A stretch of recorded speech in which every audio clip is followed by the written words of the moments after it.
Ողջույն, դուք դիտում եք How to Scale podcast-ի 4-րդ էպիզոդը։ Այսօր խոսելու ենք շատ կարևոր թեմայի շուրջ, ինչպես 10 վայրկյանում ստեղծել վստահություն վաճառքի process-ում։ Իրականում երբևէ մտածել եք, որ կան վաճառողներ, որոնք ստեղծում են վստահություն, իսկ կան վաճառողներ, որ ընդհանրապես չեն կարողանում։ Եվ այդ բոլորը ազդում է միանգամից ընդհանուր վաճառքի process-ի վրա եւ արդյունքների վրա։ Այսօր խոսալու ենք ինչպես կարող եք ստեղծել վստահություն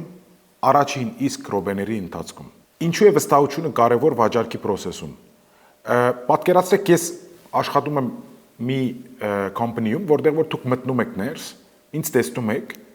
առաջին խոսալուց ես կասկածներով եմ խոսում կամ ինչ-որ sense մտածում եմ, ինչ-որ ոնց ներկայացնեմ իմ product-ը ցեզ։ Այդտեղ արդեն սկսում է կասկածը հաճախորդի եւ վաճառողի հանդեպ իրար հետ խոսալուց։ Ինչի՞, քանի որ հաճախորդը մտածում է, որ դուք արդեն վստահ չեք ձեր product-ից կամ վստահ չեք, որ ձեր product-ը ամենալավ որակով product-ն է կամ ամենալավ ներկայացված product-ն է։ Դրա համար շատ կարևոր է առաջին իսկ րոպեից անդրադառնալ մի քանի քայլով ինչպես կարող ենք վստահություն ներշնչել։ Մինչև սկսելը ասեմ, որ իմ կարիերայի ընթացքում եղել են հաճախորդներ, որոնք մինչև այսօր իմ հետ են աշխատում, հակառակ որ ես արդեն օրինակ 8 տարի է դուրս եմ եկել այդ նույն ոլորտից, որ ես այն ժամանակ կայի, բայց մինչև այսօր ինձ զանգում են, իմ կարծիքն են հարցնում, առնենք թե չառնենք։ Այդ ի՞նչ է նշանակում։ Ոչ թե քանի որ իրենք այսօրվա վաճառողներին չեն վստահում, բարձրապես ինձ ավել են վստահում։ Եվ ինձ զանգում են խորհրդատվություն ստանալու, որ կարողանան որոշում կայացնեն։ Այսինքն վստահությունը ինքը նենց բանա, որ ստեղծում եք մի րոպեում, բայց ինքը մնում է կարող է շատ երկար ժամանակ։ Դրա համար շատ կարևոր է մեթոդապանություն օգտագործել, շատ բարձ քայլերով այսօր կանդրադառնանք դրանց մասին։ Արագ վստահություն ներշնչելու մի քանի քայլ։ Տեսեք, որ խոսում եք ընդհանրապես, առաջին բանը, որ ներշնչում է վստահություն, ճիշտ ձևով բարևել։ Ինչպես բարևել մարդուն, որը որ ձեր հետ խոսում է։ Ինչպես նստել մարդու դիմաց, որը որ ձեր հետ բանակցություն է անում։ Ինչպես ընդունել են մարդուն, որը որ ձեր մոտ եկել է իբր հաճախորդ։ Այսինքն տարբեր ոլորտներում, տարբեր ուղղություններով վաճառքներում տարբեր ուղղություններ կան, որոնք ընթացքին դուք կարող եք օգտագործել բարևելու ոճ, որը վստահություն ներշնչում է։ Եվ դրա մեջ մտնում է ամենակարևոր ժպիտը։ Անցյալ օրը մի հատ բանի retail chain-ի հետ էի խոսում, եւ իրենց ամենամեծ խնդիրներից մեկը ինչպես կարող են հաճախորդի սպասարկման որակը բարձրացնել։ Եվ իրականում ամենաբարձ քայլերից մեկը այն էր, որ ասում էի, խնդում էին սկիզբը, բայց ասում էի, որ տեսեք հաճախորդը որ խանութ է մտնում, դուք ո՞նց եք թիմավորում այդ հաճախորդին։ Ասում են ո՞նց է, այսինքն բարևում ենք, ասում եմ ժպտում եք, ասում են չէ։ Այսինքն երբեմն հա, երբեմն չէ, ասում դե երբեմն հա, երբեմն չէ, ով հաճախորդը վստահություն չեք ներշնչում այն մարդուն, որ չեք ժպտում։ Քանի որ դա ամենաբարձ բանն է, որ առաջին մարդը որ ծեր թեմն է ելնում, հա, բարևելուց հետո մի քիչ էլ ժպիտ, որ այդ մարդը ցեզ վստահի, որ դուք ուզում եք իրեն օգնեք, դուք ուզում եք իրեն լավ բան ասեք։ Դրա համար շատ կարևոր է բարևել եւ քոնե ինչ որ չափով շփտալ։ Երկրորդ կարևոր կետը small talk։ Small talk անգլերենով հայերենով այսինքն կարճ զրույց։ Կարճ զրույց ոչ այն բանի մասին, որ իրենք եկել են դրա մասին խոսանցեր հետ։ Կարճ զրույց այն բանի մասին, որ ընդհանրապես մարդիկ ուզում են լսեն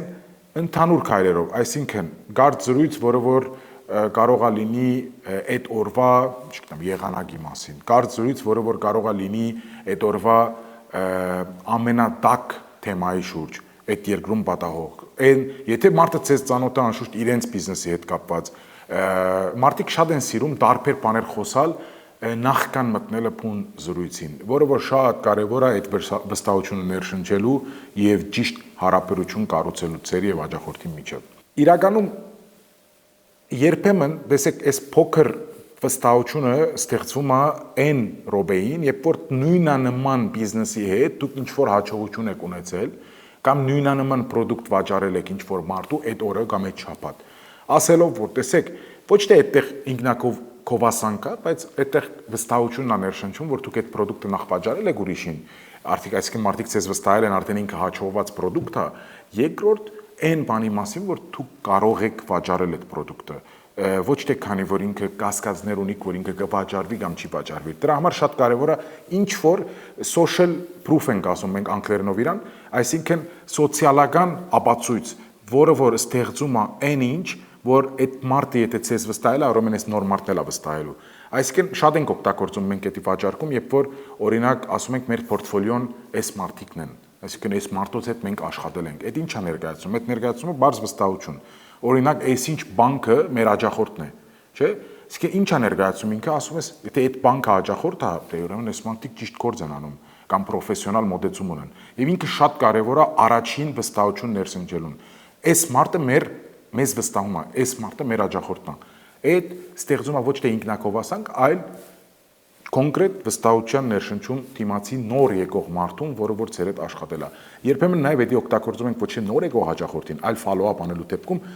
այս մի քանի էպիզոդների ընթացքում նորեն կանդրադառնանք ոնց ապահովել հետադարձ կապ, որը որ ներշնչում է վստահություն վաճառքը փակելու։ Վստահության սխալներ, որոնք որ շատ են կերգնվում վաճառողների մոտ։ Ամենաշատ վաճառողները որտեղ են սխալվում, իբր ստեղծում են վստահություն, բայց իրենք չեն կարողանում ստեղծել։ Ամենաշատ սխալվում են, երբ որ ասում են մեր պրոդուկտը ամենալավն է։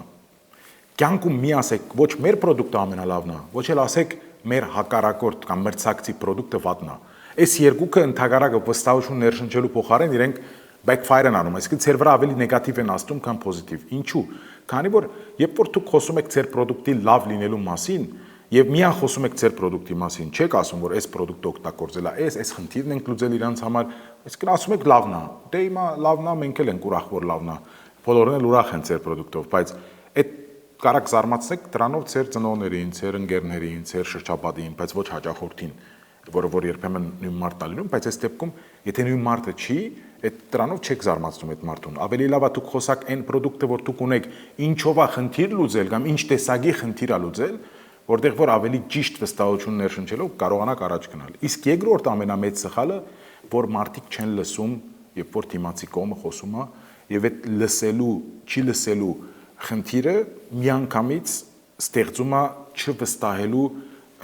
իրավիճակ։ Ինչու՞, քանի որ երբ որ հաջախորդին չեք լսում, հաջախորդի կարիքները չեք բացահայտում, նորեն գնալու եք այն առաջին կետին, որ դուք խոսալու եք ինչ-որ պրոդուկտի մասին, որ հաջախորդը դեռ չգիտի ինչքանով է իրեն պետք, կամ գիտի, բայց արդեն կորում է այդ ամեն ինչի մեջ։ Այսինքն ավելի լավ է ճիշտ հարցեր տակ լսեք, պատասխանային ընթացքում հասկանաք այդ կարիքները, տակ լուծումներ, որովհետեւ կարողանաք ճիշտ վստահություն ներշնչեք մարդուն։ Եվ այս ամեն ինչը իրականում տևում է երևի մի քանի րոպեներ սկզբնական։ Հետո արդեն մնացածը գալիս է բանակցություն, ապա այդ ամեն ինչը հետո գալիս է երկրորդական փուլ։ Եզրակացնելու համար այսօրվա մեր էպիզոդը վստահությունը իրականում վաճառքում կարևոր է եւ մի քանի կետով ամփոփեմ։ Առաջնահերթ ամենակարևորը չեմ բարևել ժպտալ կամ նույնիսկ խոսալուց ժպտալ։ Երկրորդը small talk, կարճ զրույց, որի ընթացքում դուք կանդրադառնաք տարբեր թեմաների եւ դրա ընթացքում կներշնչեք վստահություն թիմացի կողմին, որ չեք եկել միան վաճառ կանելու, այլ եկել եք նաեւ ինչ-որ խնդիրներ լուծելու։ Երրորդը ակտիվ լսում, լսել նախքան խոսալ, լսել, հասկանալ, դրանից հետո խոսալ, ներկայացնել ճիշտ լուծում։ Իսկ իբր վերջնական խորհուրդ ասած, կամ ինչ-որ փորձից ելնելով խորհուրդ ասած, ավելի շատ լսելու վրա կենտրոնացեք, քան խոսալու։ Մարդոց չեք կարող դուք զարմացնեք միան դուք խոսալով։ Իսկ մի անգամ հարց էի տալիս, ասում էի, ով է մարդ վերցրել աշխատանքի, որը